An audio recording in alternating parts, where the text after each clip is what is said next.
Okay, when I was a kid, when there was nothing good to watch on Cartoon Network or Nickelodeon or Disney Channel, I would set my sights to Discovery Kids. I would tune in to an episode of Kenny the Shark, Growing Up Creepy, or my favorite show on that network, Time Warp Trio.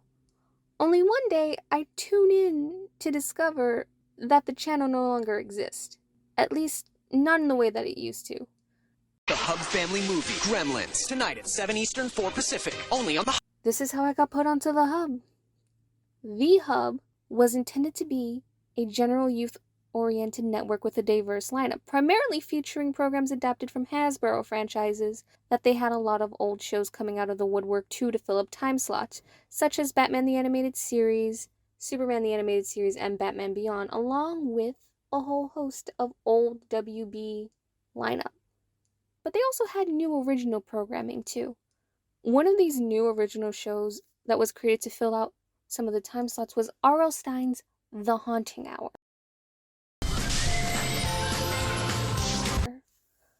And The Haunting Hour was a Canadian American original anthology horror fantasy series that based itself off the 2007 movie of the same name, with the subtitle Don't Think About It. And the anthologies The Haunting Hour and The Nightmare Hour by R.L. Stine. This series was produced by Front Street Pictures, The Hatchery, and Incendo Films, and Endemol.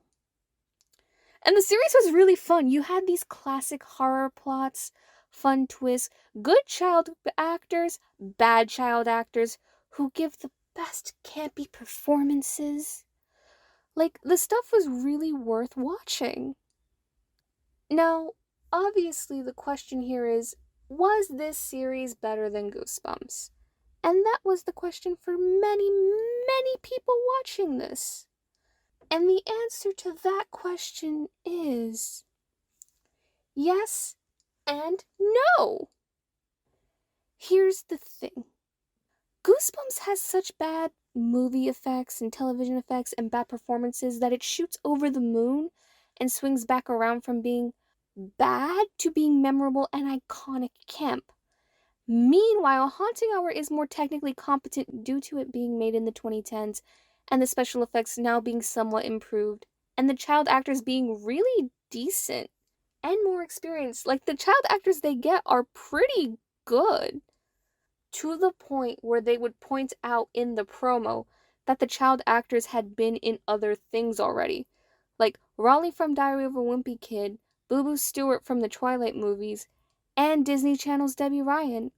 They even got Christopher Lloyd to be in an episode, some of the few big name actors within the series. That isn't to say that the show is without its funny moments.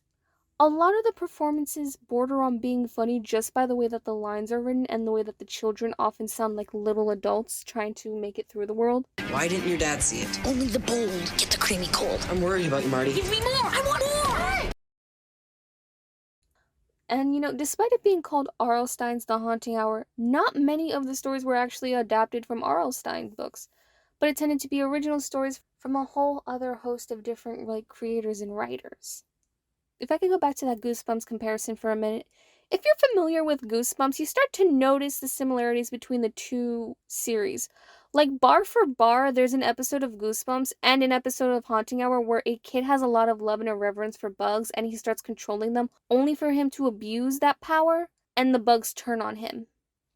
So there's definitely a lot of overlap within the series, but Haunting Hour was never really able to gather the same critical, well, I wouldn't say critical, but iconic status that Goosebumps holds today. Haunting Hour lasted 4 seasons and had 76 episodes. Enough episodes to get to syndication and be aired on other networks for a children's program, but alas, it never aired on TV besides the Hub. And what would become of it? Which is why it was never really as popular or become as iconic as Goosebumps. I don't think the series needed a famous book title behind it in order to gain the same level of iconicism, given that other horror anthology programs like Are You Afraid of the Dark managed to be pretty iconic and memorable, despite the fact that they also didn't have a horror book franchise behind it. But you know what Goosebumps had? Reruns. I wasn't even alive when Goosebumps was originally airing, but the reruns being played on TV is what got me into that franchise. Additionally, if you would like to know if this series is for you, I would recommend watching the first 2 episodes, which feature the iconic little Lily D doll, Dreamcatcher, Swarmin' Norman, and Pumpkinhead. Also, Cell Phone. It really runs the gamut of the best and funniest stuff within the series, and I think it gives you a good taste if you want to dip your toe in and see if you want to just binge it all the way through.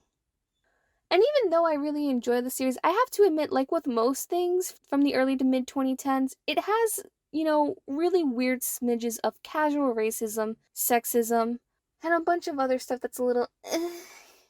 Nothing too extreme, but I feel like I would be doing you a disservice if I didn't let you know it was, there.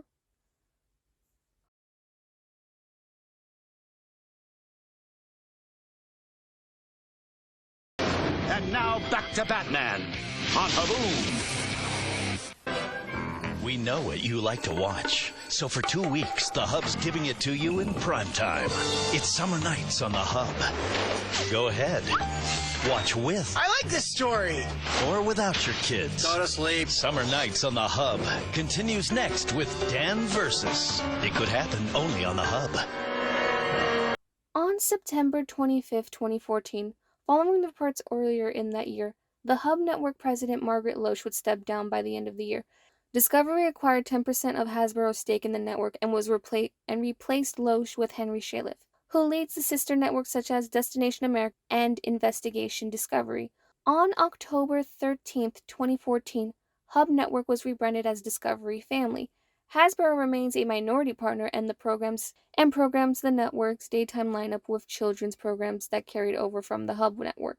During this time, Discovery Family would finish airing the 4th season of The Haunting Hour and would choose not to renew it, and thus the show was canceled.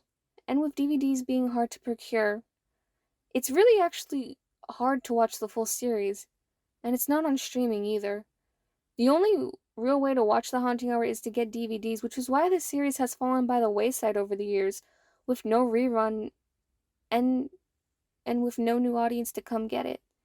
It starts to become a distant memory and a time capsule of the 2010s, and a note of the one-time channel. And it really shows how important reruns are to keeping the memory of a show alive. I really hope my video has done its part to revive some interest within revisiting The Haunting Hour. It deserves to live on as more than just a really cool screen grab meme, you know? Anyway, if you like this video, please like, subscribe, and share, or don't. I mean, you don't have to, but it would be nice if you did. Thank you.